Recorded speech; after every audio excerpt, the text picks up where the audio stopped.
저희 집은 올해 들어서 가정 예배를 드리기 시작했습니다. 결혼 후 이제 7년 만에 나름 큰 변화인데요. 그전에는 아이들이 너무 어렸기 때문에 너무 정신이 없어서 가정 예배 드릴 정신이 너무 없어서 드리지 못했고, 더 전에는 이제 신혼 초여서 사실 뭐 시간도 많이 있었는데 딱히 필요성을 느끼지 못했습니다. 왜냐하면 주일 예배 항상 같은 말씀 듣고 또 주중에 예배 드릴 때도 항상 같은 말씀을 듣기 때문에요. 항상 같은 본문을 묵상하고 같은 분에게 말씀을 듣기 때문에 그 들은 말씀을 나누면 그 자체가 이제 가정 예배라고 생각했고, 뭐 그닥 가정 예배까지 드릴 필요가 있을까 이런 생각을 했어요. 그런데 이제 시간이 참 빨리 흘러서 첫째 딸 수아가 참 많이 컸습니다. 이제는 수아가 저와 제 아내 말을 잘 이렇게 귀담아 듣고 막 질문을 쏟아내는데요. 감당이 안 돼요. 그래서 시간을 좀 정해놓고 우리가 가정 예배를 드리면서 질문에 하나씩 좀 대답을 해주자라고 생각하고 이렇게 가정 예배를 드리기 시작했습니다. 특별히 우리 수아가 성경에 대해서 참 질문을 많이 해요. 이제 들은 게 있고 또 하나님에 대해서 매일 이제 밥 먹을 때마다 기도하고요, 잘 때마다 기도하고 하니까 생각이 많이 나나 봐요. 저희 가정은 매주 금요일에 그 가정 예배를 드리는데 금요일에 해야겠다고 생각이 들었던 이유는 지난 2월에 저희 유아 세례 교육 받으면서요, 가정 예배 한번 해보자 이렇게 했었는데 그때 어떤 한 가정이 이제 금요일에 이제 하셨다고 하셔서 금요일 참 좋은 것 같다 이제 하고 시작했어요. 제 아내가 아이들과 함께 나눌 그 말씀을 준비하고, 저희 아내가 말씀을 전하고 말씀을 들은 이후에 이제 질문을 받고 이제 그렇게 뭐 찬양도 하고 기도로 예배를 마칩니다.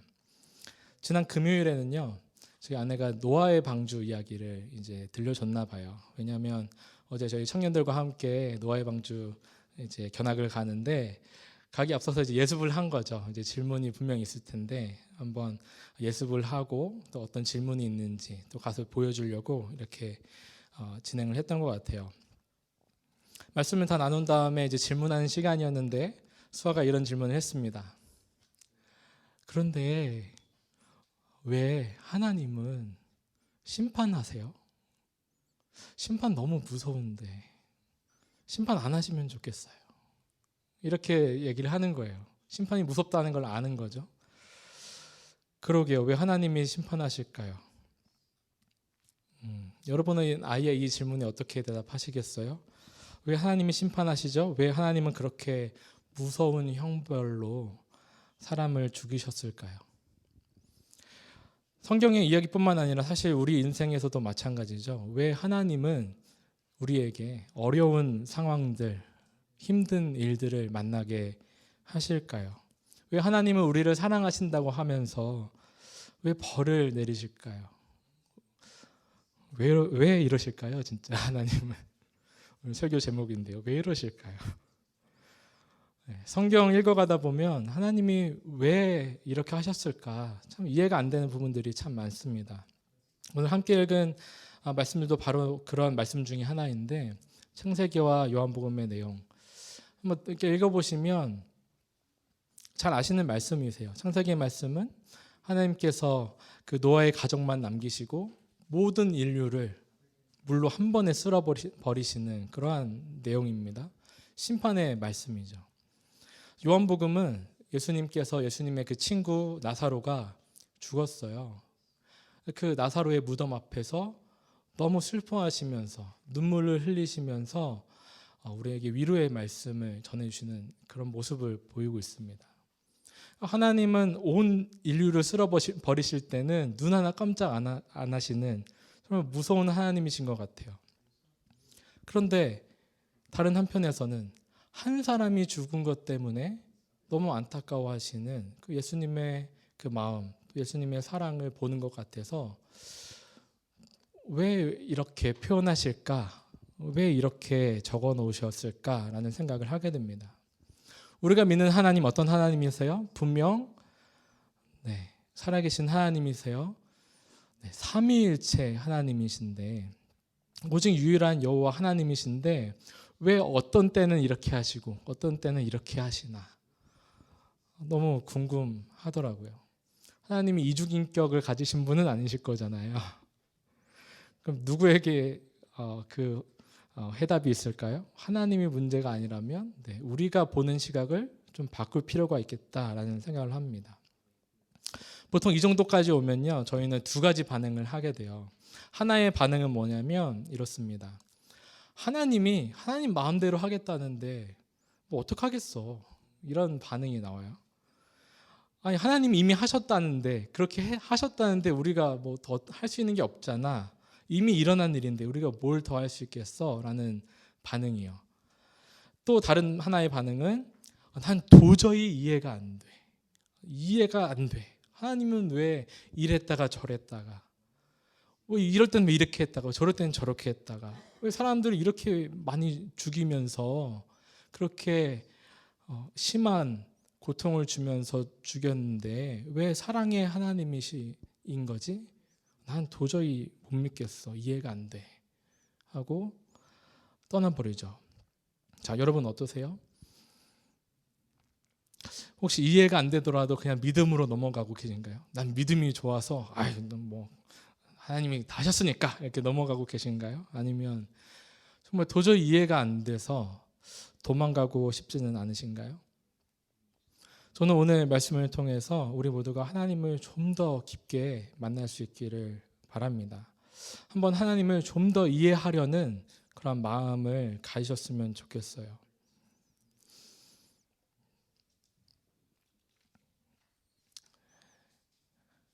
우리가 하나님에 대해 좀 더 이해하려는 그 마음을 가지고 성경을 읽다 보면요, 구약 성경의 내용과 신약 성경의 내용이 상당히 다르다는 것을 좀 발견합니다. 구약 성경은 좀 어떻죠? 성부 하나님에 대한 말씀들로 기록되어 있다 보니까 굉장히 심판하신 내용들이 두드러지게 보여요. 죄인들을 굉장히 심판하시는 모습. 신약 성경에서는 어떻죠? 성자 예수님이 많이 드러나다 보니까 죄인들을 끝까지 사랑하시는 그런 내용들을 우리가 보게 되는 것 같습니다. 이렇게 성경을 읽다 보면요, 우리에게 유익이 있어요. 어떤 유익이 있냐면 삼위일체 하나님의 그 삼위이신 하나님, 세 분이시라는 것, 각각의 위격을 갖고 계시다. 성부 하나님이시고 성자 예수님이시고 성령 하나님이시다라는 그 각각의 위격을 우리가 알 수 있게 됩니다. 그런데 이쯤에서 우리가 잊지 말아야 되는 것이 뭐냐면 삼위 하나님이시지만 또한 일체이신 하나님이라는 것을 잊으시면 안 돼요. 그러니까 구약의 하나님과 신약의 예수님을 나눌 수 없다는 거죠. 심판하시는 하나님과 사랑하시는 하나님을 나눌 수 없다는 말입니다. 왜요? 삼위일체이신 하나님이시기 때문입니다. 일체이신 하나님으로 다시 오늘 본문 창세기와 요한복음을 읽으면요, 우리는 이전과 다른 질문을 좀 할 수 있어요. 어떤 질문을 할 수 있느냐? 다른 질문을 하게 되면요, 저희가 다른 답을 좀 기대할 수 있게 되는데, 한번 이렇게 생각해 보시는 거예요. 성부 하나님과 성자 예수님이 다른 분이라고 생각하니까 좀 성부 하나님은 무서운 분으로, 성자 예수님은 사랑이 많은 분으로 이렇게 생각을 해요. 그런데 그렇지 아니하고 그분이 한 분이신 하나님이라고 성경을 읽어본다면 우리는 이런 생각을 좀 하게 됩니다. 구약의 하나님도요, 또 신약의 예수님도요, 분명히 모든 일어날 일들에 대해서 알고 계시잖아요. 하나님이 분명히 다 아셨을 텐데, 오늘 창세기 본문에서는 하나님이 분명 다 아셨는데 한탄하셨다고 해요. 근심하셨다고 합니다. 왜 다 아시는데 한탄하시고 근심하실까요? 특별히 한탄하다는 이 말의 뜻은요, 예전 개역 한글 성경에서는 후회하셨다라고 표현되어 있어요. 하나님은 완전하신 분인데 어떻게 후회가 가능하죠? 다 아시는데. 신약의 지금 요한복음의 말씀은요, 예수님이 나사로에게 오셨어요. 나사로의 그 무덤 앞에서 눈물을 흘리셨습니다. 그런데 예수님이 나사로의 무덤에 왜 오셨죠? 무엇을 하러 오셨죠?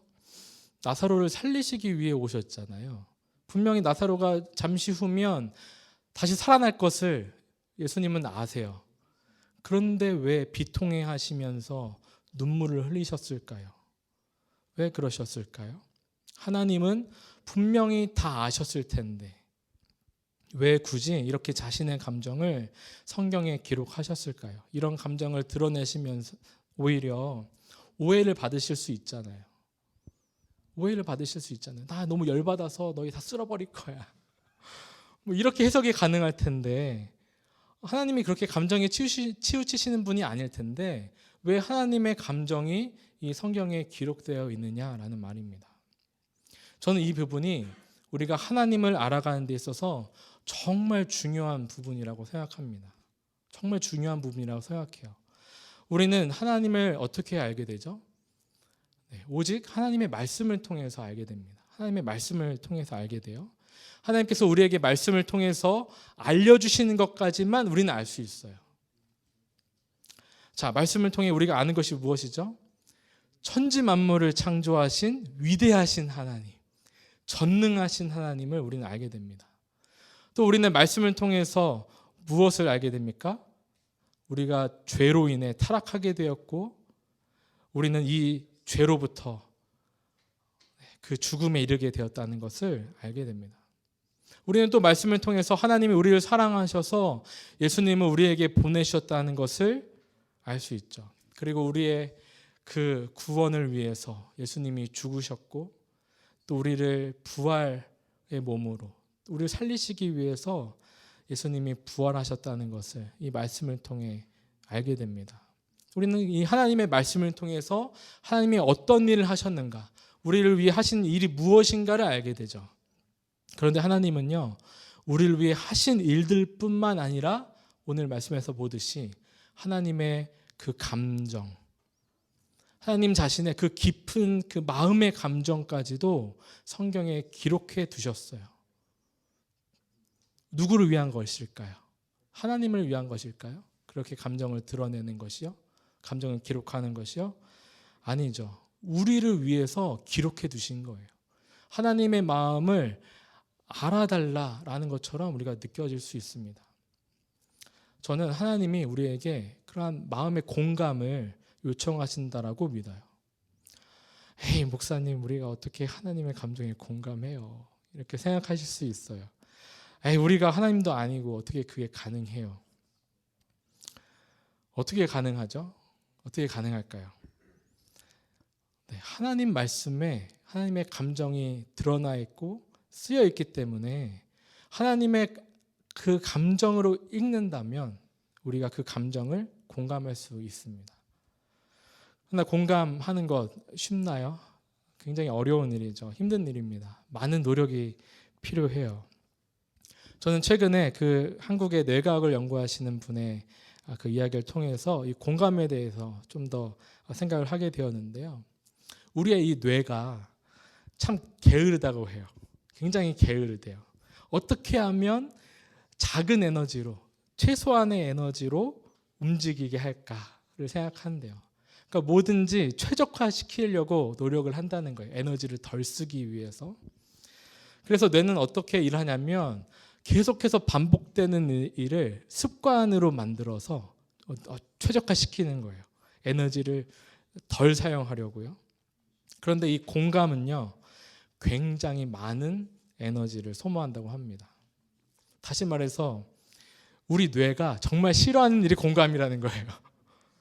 에너지를 많이 써야 되니까요. 공감을 하려면요, 정말 뇌의 에너지를 많이 써야 됩니다. 어떤 일을 해야 되냐면 이렇게 돼야 돼요. 나의 입장과 상대방의 입장을 어떻게 해야 되죠? 바꿔서 생각하는 걸 해야 돼요. 그게 첫 번째예요. 두 번째는 어떻게 되죠? 내 상황이 아니라 저 사람의 상황이 어떨까를 또 생각을 해야 돼요.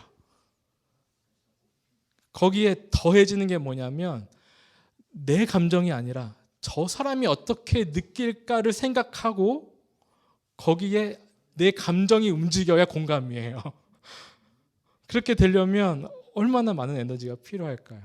다른 사람을 공감한다는 것 너무나 힘든 일이고 어려운 일이죠. 근데 공감이 더 힘든 이유는 무엇이냐면 그것이 어떤 하나의 상황에서 한 사람에 대한 공감만 하면 뭐 그다지 어렵지 않을 수 있는데 우리의 삶이 어떻죠? 단순하지 않습니다. 상황은 여러 가지 상황들이 있고요. 이해관계가 굉장히 많이 얽혀 있기 때문에요.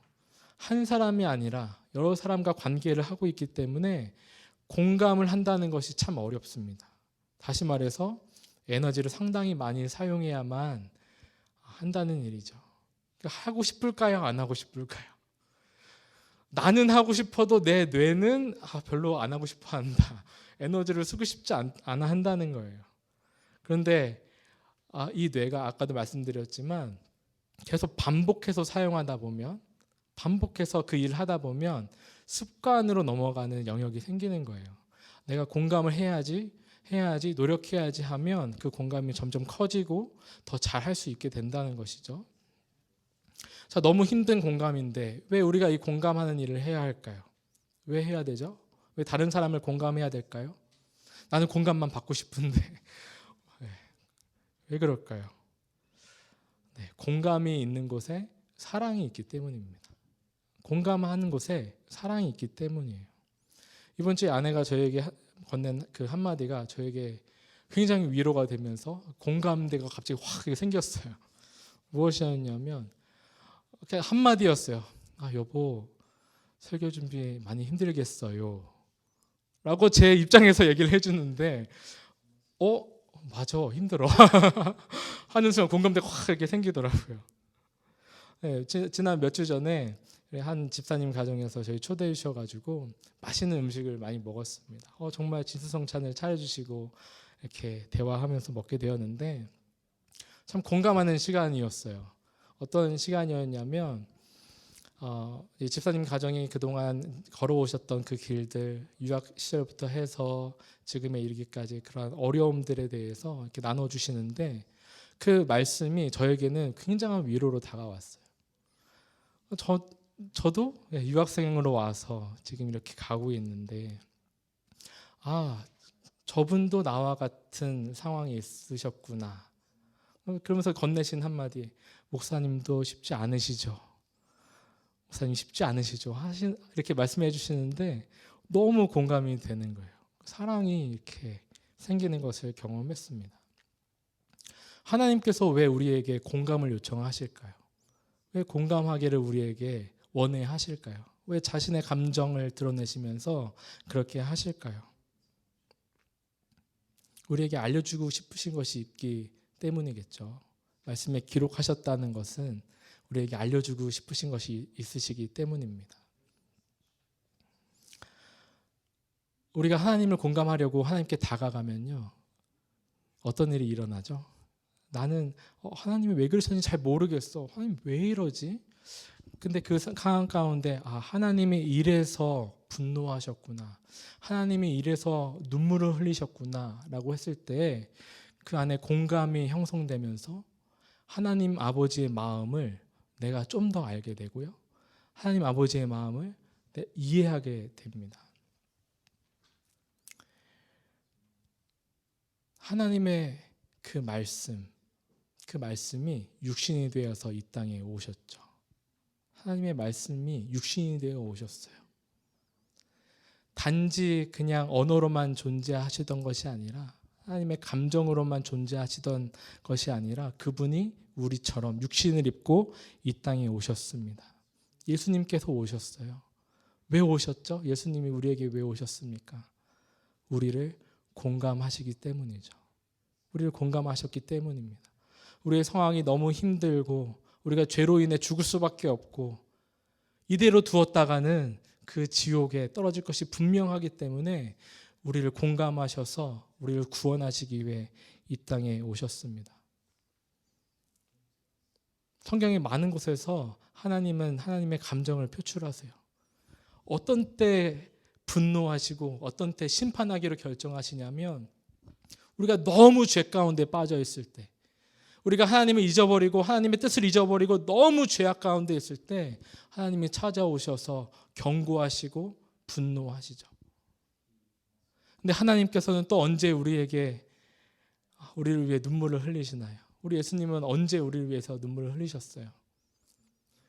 우리가 어찌할 수 없는 그 상황에 있을 때 하나님이 찾아오셔서, 예수님이 찾아오셔서 우리를 위해 눈물을 흘려주십니다. 우리 예수님이 그 나사로의 무덤에서 잠시 후면 다시 부활할 것, 다시 살아나게 될 것을 예수님 아세요. 그런데 왜 그렇게 눈물을 흘리셨을까요? 인생의 아픔, 어찌할 수 없는 그 죽음이라는 그 문을 통과해야 하는 그 인생을 공감하셔서 눈물을 흘리신 것입니다. 성경에 가장 하나님의 그 감정이 표현되어 있는 곳, 그곳이 어디입니까? 바로 예수님의 십자가입니다. 예수님의 그 십자가에서 우리는 하나님의 가장 큰 감정을 느낍니다. 가장 큰 아픔을 거기서 보게 됩니다. 거기서 우리가 알게 되는 것이 무엇이죠? 왜 예수님이 나의 죄 때문에 저기에 달리셨는가? 왜 하나님이 이토록 나를 사랑하시는가? 그것을 우리 예수님의 그 십자가에서 발견하게 됩니다. 하나님께서 우리에게 공감을 말씀하시는 이유가 있어요. 공감이 있는 곳에 사랑이 있습니다. 우리는 하나님을 공감하려고 했지만 사실은 하나님이 우리 먼저 찾아오셔서 우리를 공감하시고 우리를 사랑하시고 그 사랑이 얼마나 위대한 것이었는지, 얼마나 큰 사랑이었는지를 보여주세요. 그리고 우리에게 한없는 은혜로 채워주시죠. 그래서 우리가 그 사랑과 은혜를 알고 우리가 무엇을 하게 되죠? 그때서야 비로소 다른 사람을 사랑할 수 있게 됩니다. 그 십자가를 바라봤을 때 그 하나님의 그 큰 사랑, 하나님의 끝없는 사랑을 우리가 발견하게 되었을 때 그때 다른 사람도 진정으로 사랑할 수 있고 다른 사람도 진정으로 공감할 수 있게 된다는 것이죠. 십자가는 우리에게 분명히 말씀합니다. 하나님이 우리를 사랑하신다. 그리고 우리는 이웃을 사랑해야 한다라는 것을 말씀합니다. 사랑하는 여러분, 하나님 왜 그러실까요? 하나님 왜 언제 이러시고 왜 저 때는 그렇게 하시는 것 같으세요? 하나님은 성경에 하나님 자신의 그 감정을 표현해 놓으셨어요. 그리고 우리로 하여금 더 하나님에 대해 알도록, 하나님이 우리를 얼마나 사랑하시는지 그것을 충분히 깨달을 수 있도록 우리에게 말씀하고 계십니다. 하나님이 왜 이러실까 생각될 때 그 하나님의 감정, 하나님은 과연 이렇게 우리를 심판하려고 하실 때 혹은 우리를 위해 눈물을 흘리실 때 어떤 표정이셨을까 한번 생각해 보셨으면 좋겠습니다. 함께 기도드리겠습니다.